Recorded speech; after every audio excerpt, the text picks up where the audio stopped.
In the late 1800s, the American West was a place of promise, opportunity, and lawlessness. Towns sprang up out of the dust, people moved in to inhabit them and the vast natural resources of the wild. This untamed land made some people very rich. As history has shown us time and time again, wherever fortunes are made, there will also be those who lie, scheme, and con their way into getting a piece of it. In the American frontier, one of those con men was Jefferson Smith, a man who built a criminal empire out of soap and a little sleight of hand. Today we're taking a look at Smith's life, the iconic scam he ran, and how he worked a little bit of showmanship into every hustle he pulled. Liars from the spires, the needy from the greedy, and those who trust me from the ones who don't. This is the rise of Soapy Smith. Jefferson Randolph Smith II was born in 1860 in Coweta County, Georgia, to a family that was decidedly well off. His father was an attorney, while his grandfather was both a plantation owner and a Georgia legislator. For much of his early life, money was not a concern for the Smith family. That all changed in 1865, when the end of the Civil War decimated the family's fortune,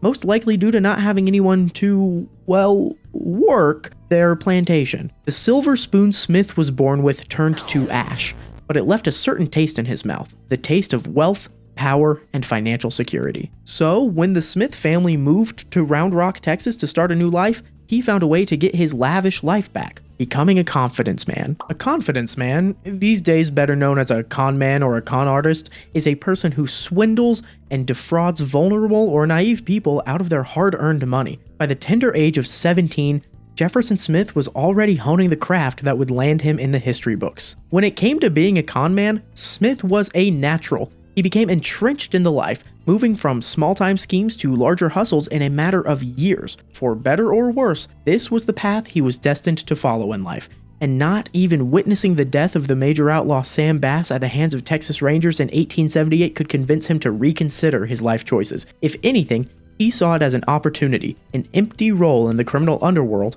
that he could step into. More resolute than ever, Smith moved from Round Rock to Fort Worth, Texas, where the now 20-year-old criminal mastermind began putting together a gang of his own in order to pull off swindles at even greater scales. Before long, he became known as the king of frontier conmen, using his loyal gang members to orchestrate a number of different cons. One of those cons, the reason Smith is being discussed on this magic-focused channel, involved soap. Setting up a base of operations in Leadville, Colorado, hey, that's where I'm from, Smith began selling soap. Just normal, everyday, get-yourself-clean soap. Where the con came into play is how he sold that soap. As the by-then skilled performer drew a crowd by his soap stand, Smith would wrap each bar of soap individually in front of them, including cash inside the wrapping that ranged anywhere from $1 up to $100. He then made a big show of mixing up the prize soaps with the regular ones to create the illusion of chance. At the prospect of scoring as much as what would be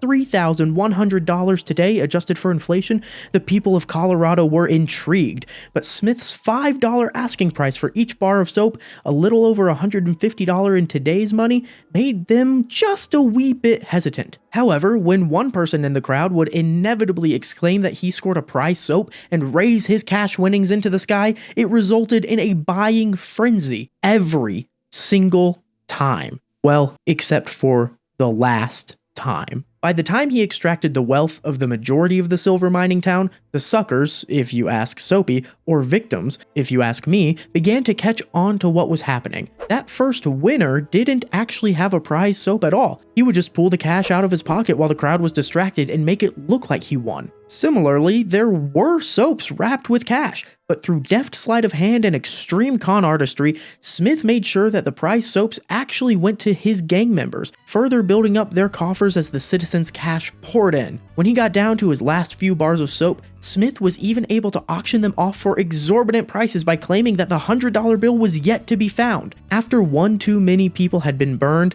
the entire town of Leadville turned on Smith, and the law got involved. When Smith was arrested from his soap stand, the crowd of angry suckers caused the arresting officer John Holland to forget to ask Smith his first name. So, with the squeaky clean crook behind bars, Officer Holland played a large part in creating the legend as he filled out some regular old paperwork. Because he did not know his first name, Holland used a comedic placeholder, Soapy Smith. From that moment on, the crime lord Soapy was born. Flush with cash, Soapy moved to Denver, Colorado, where he and his gang used ill-earned wealth to establish political and correctional allies and took over the city. He had bankers, he had cops, he had lawyers, government officials, and even the mayor of Denver in his pocket. With his vast financial influence, Jefferson Randolph Soapy Smith II was untouchable. His empire grew, and he eventually established another empire in Skagway, Alaska during the Klondike Gold Rush, where he found even new ways to con gold miners out of their fortunes, just as he did for the silver miners in Leadville decades before. Today,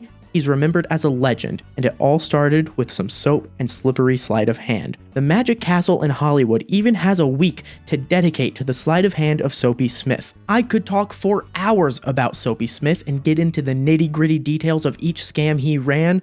If that's something you want to see, let me know in a comment down below.